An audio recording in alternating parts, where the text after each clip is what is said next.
cikin wanda muke kira don girman Allah a raba Najeriya. Don girman Allah a taimake mu a raba Najeriya. Mu ina magana da yawun musulmi kuma ina magana da yawun 'yan arewa.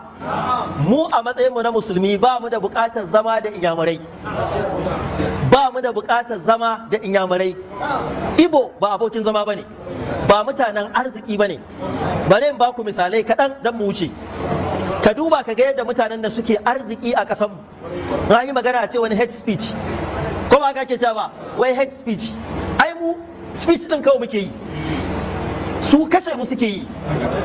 Kwanan nan aka kama Igbo yana yin muryar Fulani. Muryar Fulani yake yi yana kashe mutane da sunan Fulani. Ba mu ba, Takumbo Asari ya fito ya ce babu wani bafulatani da yake kashe mutane a kasar Igbo. Ƙarya ake, me yasa su Fulanin ba su kashe su ba? Me yasa kadai kasar Igbo suke kashewa? Ba gaskiya bane. Wannan wani sharri ne, in ji shi fa, wani sharri ne da Igbo suka kulla. Ba mutumin da yake da greediness, tsabagen son zuciya kamar Igbo. Duk inda ka zauna da shi sai dai ya cuce ka kafin ku zauna lafiya. Wannan yasa ba mu da bukatar zama da su. Sun cika Kano, sun cika Katsina, ga su a Sokoto, sun cika Abuja, ga su a Naija, ko ina Igbo sun cika, amma su ba ka zama ganin su ka zauna lafiya. Mun yi wannan kalubale kuma muna ƙara yi. A gwada mana wata kasuwa guda ɗaya wadda aka gina a ƙasashen jihohin Igbo wanda musulmi ɗaya ke da shago, wanda ɗan arewa ɗaya ke da shago. Idan akwai a nuna mana. Muna son a nuna mana wani musulmi ɗan arewa da yake zaune a ƙasar Igbo yana zaune lafiya. A nuna mana shi. Kenan babu. Waɗannan mutane menene amfanin zama da su? Muna kira ga gwamnati a yi tsarin da za a yi don Allah a raba mu da Igbo. A raba mu da inyamurai, su kama gabansu, mu kama gabanmu a zauna lafiya. Irin wannan kisa da suke mana, kisan gilla, a nuna mana yaran mu kwance cikin jini, muna cewa mabiya su yi haƙuri. Wallahi akwai radda za mu sako su mu ce ku koya musu hankali. Ƙasar ta daɗe bata watse ba. Idan ku gwamnati ne sai ku gwada mana a ranar ku gwamnati ne. Kenan akan mu kuke gwada ku gwamnati ne. Wai ana cewa unknown gunmen, unknown gunmen sunan su kenan. Yan bindigar da ba a san su ba. Wallahi mu ma muna iya kirkiran yan bindigar da ba a san su ba. Domin me abin da aka ce karan bana maganin zoman bana, to kaji haka karatun yake. Wannan abin da ake yi ana sane. Gwamnonin Igbo, gwamnonin jihohin Igbo suna sane, da gangan suke bari ana kashe mutanenmu. Da gangan suke bari, suna sane. Duk wanda ya ce ba sani ba ƙarya yake yi, sun sani. Gwamnatin tarayya tsoron su kuke ji ko yaya ne? Idan faranmu ya ɓaci, al'amura za su ɓaci. Kuma dole mu ga mu gaskiya. Ku kuma 'yan arewa, musamman manyan arewa, waɗanda suke fama da mugun munafurci. Wai mutum bai san Allah bane a razzaku. Wai idan an rabu ba mu da man fetur. Man fetur din me? Menene ko man fetur? Ana magana imani, kana magana man fetur. Saboda kai baka san Allah ba, mu ɗauka ma ba mu da man fetur sai me? Su kawo man fetur su saida mana, mu saida musu akuya, mu saida musu bunsuru, mu saida musu rago, mu saida musu shanu, mu saida musu masara, mu saida musu wake. Ciniki ba haramun bane. Idan inyamuri zai shigo yankin mu sai yayi biza. Idan muka kama shi ba biza mun nakaɗa mai dan uban kashi. Wallahi haka za a yi. Ba mu da buƙatar zama da inyamurai. Kuma ko kun kira mu so goma kun ja kunnen mu haka za mu gaya muku. Na san kuna jina. Mu ba mu buƙatar zama da inyamurai. Muna fatan a raba Najeriya, kowa ikama gefensa, ba mu bukatar zama da inyamurai. Idan ko ba haka ba, ku tsawata musu akan kashe mutanenmu. Wallahi za mu ɗauki mataki. Amma wallahi ba za a ci gaba haka ba.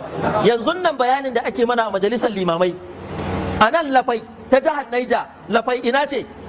Tsakiya arewa ce. Aka samu inyamuri ya kama yarinya musulma ya kai ta ɗaki kwana 3, ya kwalkwala idanunta, ya kwalkwala farjinta, ya ainihin kashe ta, yanke hannunta. Ya jama'a, yanzu don Allah idan aka samu bahaushe ɗaya ko musulmi ɗaya a ƙasar Igbo ya kama ɗiyarsu, ya yanke mata idanu, ya mata ta'addanci, ya kuke ganin za a ƙare? My people, wahala don burst again for Naija. Some Fulani leaders don talk say dem no fit live with Igbo people again. Dem dey demand make Nigeria divide sharp sharp. But wetin be the real wahala? Why then they talk this one? Abeg, make you sit down gidigba as we go break everything down for una. So the matter wey dey ground now be say some Fulani people don send strong message. Dem say make Nigeria divide because dem no fit stay together with Igbos again. So but e get as e be. Wetin cause dis kind talk? E be politics? E be tribal wahala? Abi e get another reason wey dem never tell us? So people don dey begin talk anyhow for the streets. Some dey support the division, some dey say e no go make sense. But the big question be say, if Nigeria divide, how we go take be? You understand? Make we check this matter well well. Wetin go happen if this kind division finally happen? E go better for everybody or e go bring more wahala? My people, we wan hear from una. Wetin una think? Make Nigeria divide or make we try manage this situation? Drop una comments below. Don't forget to like this video so that YouTube recommend it to others. Share and subscribe to our channel if you are new to this channel. Turn on the notification bell so that you no go miss any of our updates. Let's continue with the video. Now you are welcome back. Now you heard what this Islamic cleric said. To be sincere, it's very unfortunate that somebody can come up and be saying things like this. Because these are the things that we talk about. We don't want this kind of rhetorics. Rhetorics where somebody will come and start to talk down on another people or another tribe or another language. Now, almost everything this man is saying, as far as I'm concerned, they are not right. First of all, he is talking about trade and commerce and everything. Like I always said, Nigeria is in a way that there is no tribe that has denied any tribe of doing anything. So the market is free. Market is free for anybody to come into the market and to sell and to trade and to make profit. So how can somebody say it's somebody that has marginalized him in the market? I think the market is a free enterprise that anybody can come in and anybody can go out. We are free to come and trade. We are free to come and buy. We are free to come and sell. So how can he stand and claim that the Igbos are prospering in the market in the north and they are not prospering in the south? I believe that he, as a Hausa man, has a right to be in the southeast and to prosper. So if government has not stopped you, then you have to go and strive and make it. You can't allow a private person who is doing his market and he's making his profit to now open a way and allow you to come and start doing your own. So you can't blame a private person. You are the one that will strive in that market to see that you also strive and you also have your market, and it's a competitive market.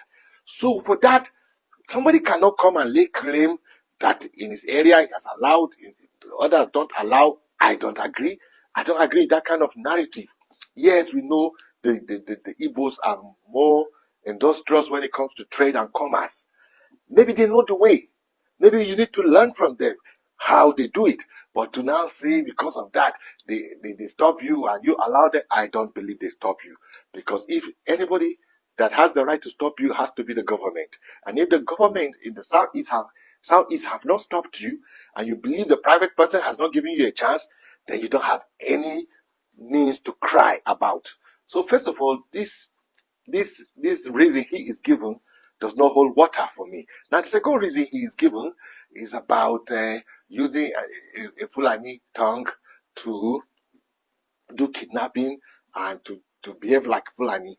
Now, listen, in every tribe in Nigeria and all people of Nigeria, there are good people and there are bad people. There's no way the activity of one person can be used to generalize a whole people. So if one person has done an act of criminality, then let that person face the music. So because of the criminality of one person cannot be used to generalize a whole people, because there are good people amongst them and there will always be bad people, just like every other tribe in Nigeria.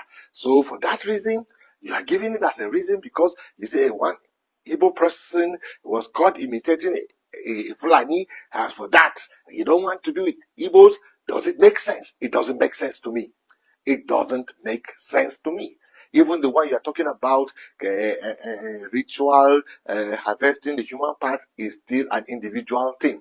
And you cannot tell me, he cannot tell me that there are no Hausa person that's involved in decapitating or using ritual things to kill anybody. These things are happening everywhere. Even Yorubas are doing it. Even Igbos are doing it. Even Hausa. Just the minute number of people, very minute. In every tribe, you must have somebody like that who wants to make it not the right way, but the way of the demons and the devil. So, for that, I don't see any good reason this man is given why he is now saying the Igbo are this, the Igbo are that, the Igbo are this, the Igbos are that. I don't see any good reason he's given. And like I said in my other video, to be sincere, if the northern Muslim want to go, I don't believe we, the middle belt, we want to follow them. No, I don't believe we want to follow them. And I don't want Nigeria to disintegrate. That's just the truth. I don't want Nigeria to disintegrate. So some of these rhetorics that are coming is the reason why I do this kind of videos that I do. When I hear rhetorics that don't make sense, I have to come and say out and call out what is wrong. What is wrong? Because a video like this is very wrong. A divisive video like this, a video where some people will now say is the other tribe, there is a problem. Instead of all to look at holistically and see the entire problem of Nigeria is a holistic problem. It cannot be one tribe that is the problem of Nigeria. No, every tribe is complicit. Every tribe cannot extricate itself. No tribe can extricate itself because there must be always a bad person in whatever tribe you are that perpetuates bad thing in Nigeria, which has caused us to be where we are today. So nobody should always point finger at one tribe. It is a general thing, and it is all of us who are not enjoying the system and who have allowed the bad eggs in our midst to crook their way and become crooked and crook their way into making us have this kind of economy that we have, or this kind of standard of living that we're having today while they're enjoying. It is all of us that will join hands to see that we flush out these bad eggs so that everybody can enjoy this country that we have. These things that are heating up Nigeria. Nigeria is the only country we have. Nigeria is the only country we have. When we destroy this country, some of us will think, hey, when we break and go our way, it will be better for us. But we don't know. You don't know until you are there. There are a lot of things that people have done. They think it's going to augur better for them, but they don't know. I remember South Sudan. They believe that when they break away from North Sudan, that's when it's going to be good for them. That's when they'll have all this prosperity. But when they broke away from North Sudan, that is when they started fighting themselves with all manners of war between themselves. Now they don't have the common enemy, which is Sudan. Now they have themselves. And up to today, it is not a stable country. They are fighting wars between themselves because they didn't look at some things before they broke away. Now, a lot of people are not looking at some things because sometimes you don't know the bigger family is better. So I'm telling you, you don't know until you break away to a very small country, then you will know that when we were a larger family, it is better. Now look at what is happening today. We know a lot of Nigeria migrates away. Let's look like the Igbos now. They want to break away out of Nigeria. Now, I know they travel out. They go to a lot of countries, but they should look at the trend now. The trend now is that every country wants to send, especially Nigerians, back to Nigeria. The UK had their own. They came out 2 weeks of protest that immigrants should leave UK. Even killing some people. In UK that you will say is the most tolerant of different ethnicities. UK came out, and the government was able to quell that protest. But that thing is still in the hearts of people. If the UK gets somebody to rise up like a Trump and begin to speak like Trump, a lot of Nigerians, they don't know how they'll be repatriated back to Nigeria. Now look at what is happening in America. Now look at how South Africa, they want Nigeria back. Look at how Kenya, they want Nigeria back. So, you will need a country that has a broader market, that wherever you go, you feel like you're a citizen, nobody will send you back.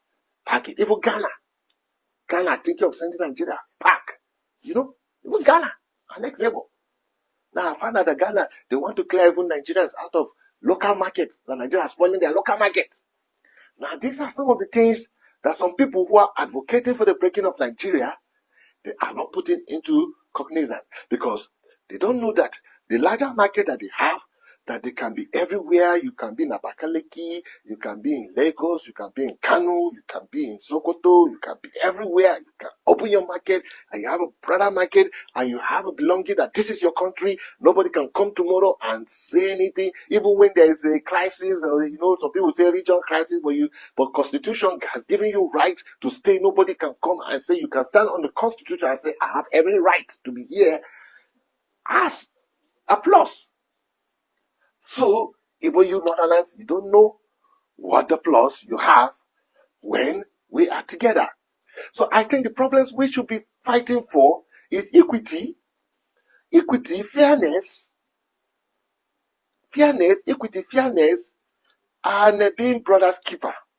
There are a lot of things that are happening in Nigeria today that is because of mistrust or distrust that has brought us to where we are. If only we can build ourselves to where we can start trusting each other, we will have a better country if we are one Nigeria. A lot of narrative flying about. Look at what this Islamic cleric is saying about the Igbos, damning the Igbos, this, Igbo, that. We all know some of these things are false. Yes, in the open, he will say, yes, Igbo are more dominant in the trade and commerce, yes, but they have not stopped anybody from being in the trade and commerce. Same way Igbos can say, Hausa are more dominant in politics, but there's no any other Igbo that has been denied politics. And Igbo man say he wants to be president, and somebody say, no, because you're Igbo, you cannot vie to be president. That has not happened in this country. It has not happened. There is no dispensation of Nigeria that I have not seen an Igbo man coming out to be president of Nigeria. So, some of these things, but I think some of the narrative we hear is a trust issue. When we can mend this trust issue, it's going to help us a lot. Now, I'm talking as a minority person. I see that if Nigeria breaks, it's not going to be well with me, the minority person. And it's not going to be well with even everyone that thinks he wants to go to his region. I am telling you, it's not going to go well. I believe that let us have a common ground where all we think about is prosperity of the nation, economic development, enhancement of standard of living. Let's have a country where we all think of this country and build it. All these rhetorics of we trying to break away, we trying this one accusing this one accusing that, is still what is making us backward. It's still the reason you people don't know. It's our disunity is the biggest reason for corruption in Nigeria. I am telling you, no matter how you want to say it, corruption thrives because of disunity. If there is unity, there is one purpose. And even the corrupt person will not want to be corrupt, because if he takes the entire Nigeria as his own, he will not feel any reason to be corrupt. Why you see most of the people are corrupt? Because they just feel like very soon this country will break. Let me just pack the one I've gathered. Because they don't even have confidence in the nation, it will break. And they want to just steal because it's not going to be one. They believe it's not going to be one nation. It will break one day, and they don't have this stake. Like this stake, the patriotism for the nation is gone. It's gone. So it is what I can get today, I don't believe in the future of this nation. But when you see people who believe in the future of their nation, you will see how even the people that want to stay, they'll know if they make it a better nation for their children tomorrow, it's better than if they steal and their children have all the money, but their children don't have the peace to come out and be secured and be at peace.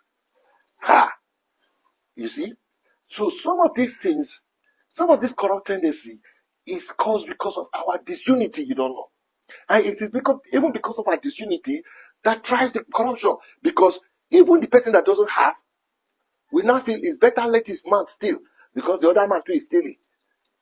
You see how this unity is fueling corruption and is bringing us backward? I think we should have a way to have unity between ourselves. I know a lot of people say we have different culture, we are different people, we are this, we are that. Yes, we can have our different cultures, our different way of doing things, our difference. But one thing that can unite us is nation building, is standard of living, improved standard of living, is economic development, is infrastructural development. These things, they cut across all kinds of cultures and religion and whatever. When people's livelihood is being uplifted, they have one voice. One voice that every set of people have is that let our standard of living be enhanced, regardless of what culture. But when we have a country that is so divided, that is where we are going to face all the problems we are facing. So if it is restructuring, we need less restructure. If it is fight against corruption, let's have one voice and fight against corruption. And let's have a country that moves forward. But disintegration is going to be a problem. And I know we, the middle belt, we are going to suffer it the most, this disintegration.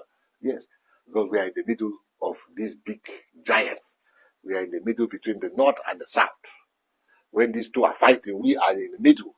So we are the battlegrounds of the fight between the north and the south. And disintegration will not going to be well for us. A one Nigeria is much better for everybody. Please, you may disagree with me, but please still subscribe and turn up the notification bell and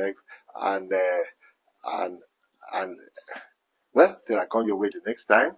My name is Mr. Johnson Yakubusani. Remain blessed.